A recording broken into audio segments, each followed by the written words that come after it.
double Supreme Court 6-3 decisions coming on the heels of yesterday's 6-3 decision to end affirmative action in college and university admissions. Simplifying what happened today, the Biden attempt to cancel, and by cancel we mean just take on as more of our federal debt, $400 billion some odd dollars in student loan debt, was struck down as unconstitutional by the Supreme Court, 6-3 margin. Also, in what feels to me like an eminently reasonable, yet also very significant ruling, we've had this question over what can be compelled, what can a business person be compelled to do when it comes to unique talent. A website designer in Colorado who refused to do websites for gay weddings, you can correct me if I'm wrong on this, Buck, in terms of the factual details here, cannot be compelled to create those websites for gay couples. 6-3 decision, preserving both First Amendment rights and also freedom of just basic humanity. When you are a talented individual, you cannot be compelled to use your talents in a way that you do not see fit. Seems eminently reasonable. Just kind of break it down. If you can't discriminate against somebody if you're selling everything to the general public, but you cannot be compelled to make a specific product for a specific person based on what their sexuality might be. So, Buck, this is a victory lap for Donald Trump. You can well imagine what these rulings would have looked like if Hillary Clinton had won in 2016. The most significant impact, I believe, of Donald Trump's presidency, the 3 Supreme Court justices that he got on this court that are helping to preserve liberty and sanity in America. Look, it's a great week for freedom. It's a great week for America. What can I tell you? The efforts at totalitarianism, Marxism, racial Marxism have failed, at least with regard to the major challenges making their way all the way up to the Supreme Court. 3 pretty substantial wins. I mean, I think when you rack them up, the affirmative action decision is just the beginning, as we said yesterday, of further challenges. Everyone's pointing to the fact that Harvard has looked at what they're calling the loophole of, you have to write about your experience overcoming racial discrimination.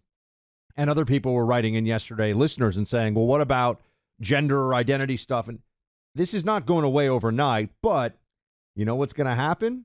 If Harvard has 11% this group and 15% that group and so on, years and years in a row, and someone sues again, they're going to be able to make a case that this discrimination has effectively continued when they get access to the numbers. Now, Harvard and other schools may try to make that harder by making the numbers that you apply with, notably the SAT, optional. But the point is, it's unconstitutional. The left has been wrong on this, and now we move forward. Okay, on the cake situation, the bake that cake is what people always refer to this stuff as. I think this one shows you just how extreme, actually, this is 303 creative is the case, how extreme the left has gotten, where they, in the state of Colorado, want to make you have to write things that you don't want to write on a cake. They want to make you create things and engage in creative enterprises for things that you do not agree with. And anyone who doesn't really understand what the game is here, go and see what they've done to Masterpiece Cake Shop, where the guy, I think his name is Jack Smith. I could be wrong on that one, but the owner of Masterpiece Cake Shop, team, check his name for me so I get that one right. And now I think the special counsel's Jack Smith. I'm trying to remember this guy's name, but anyway, he's had activists show up to make him make Satan cakes and penis cakes and all of this stuff, right? The point is to make everyone bend the knee. The point is that the activists of the LGBTQIA++ community show up and say, oh, you think you were a believing traditionalist Christian? You're now going to play it. Jack Phillips. Sorry, I knew it was Jack something. Jack Phillips. I knew you're going to play it our way or else. And the Supreme Court has at least carved out a little bit of religious freedom. This is not a lot, but it has said that religious freedom is not entirely dead. The funniest one is the Joe Biden one, Clay. Everybody knew this was illegal. Everybody knew Joe Biden can't just do this. Including Nancy Pelosi. Yeah. I mean, this is one of those. I mean, Obama did this too, if you remember, where they would say under the Obama administration, I don't have the authority to do that, and then they do it.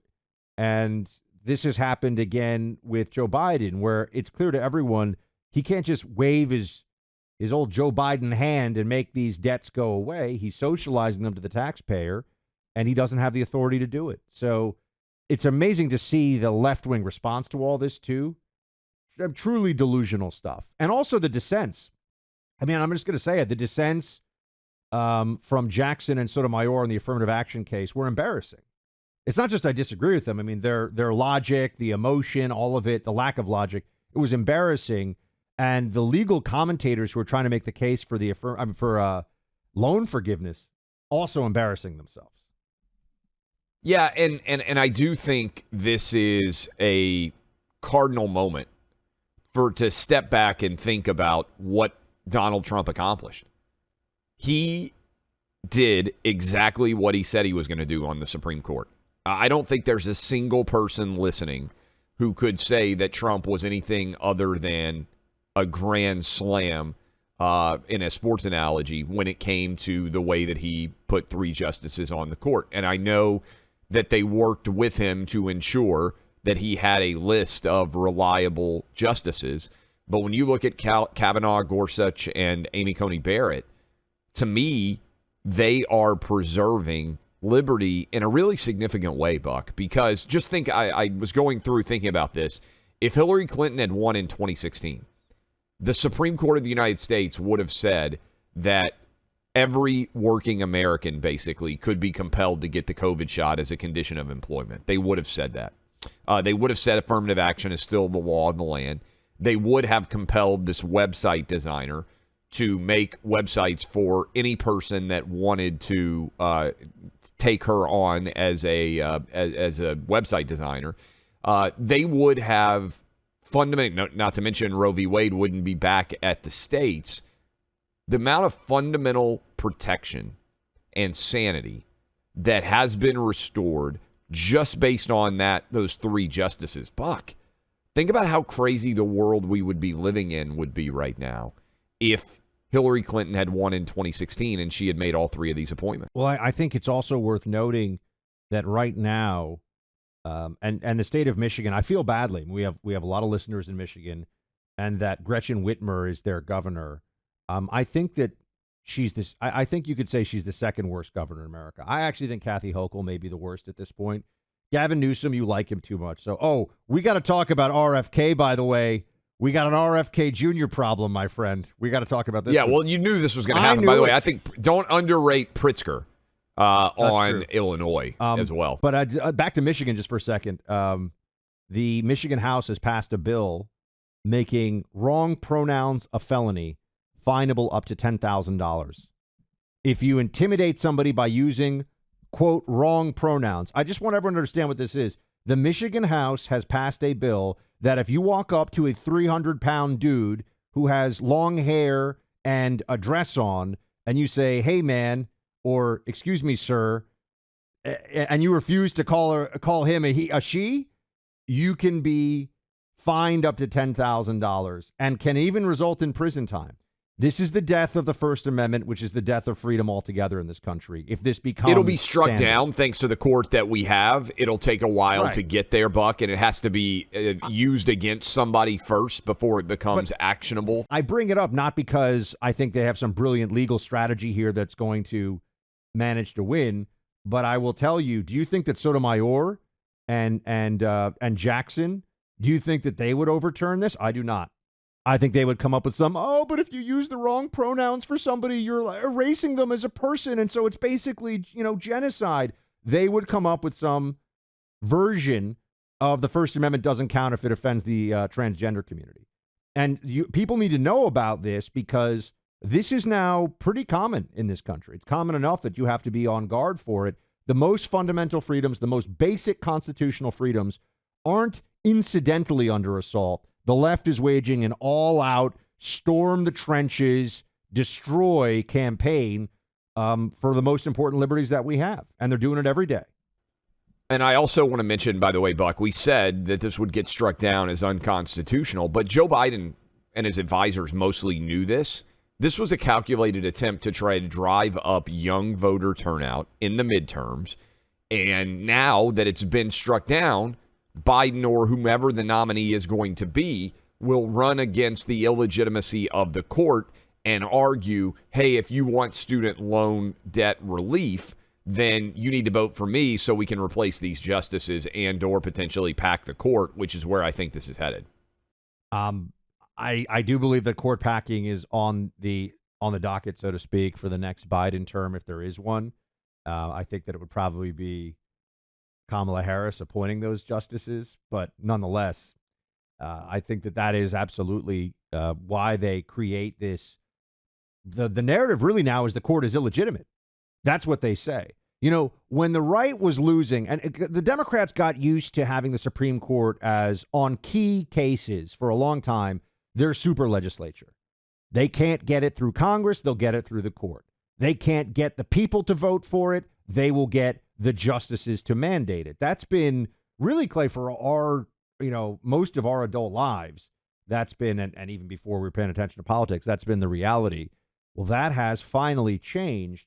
And they're not acclimating to it. I remember what it was like when conservatives felt like every time something important went to the court, we were getting 5-4 decisions against us. Our attitude, you never heard the right talk about court packing. You never heard the right talk about how, but the Supreme Court doesn't count anymore. It was, all right, we've got to get better constitutionalist justices the next time around. We've got to work to educate the public. Our response to this is, how do we win within the system the next time around? The left's response is tear it all down, break into the Apple store and loot it like they're doing it in France right now. Or kill Brett Kavanaugh.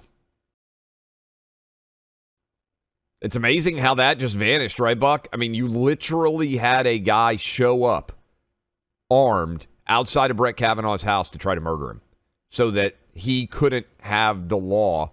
That his vote didn't count, right, after the leaked Supreme Court opinion. It's amazing how that story just vanishes. Never happened before, leaked Supreme Court opinion, and an attempted assassination to keep that opinion from becoming the law of the land. If a right-winger had done that, it would be one of the top 2 or 3 stories that gets run all the time on the left news cycle.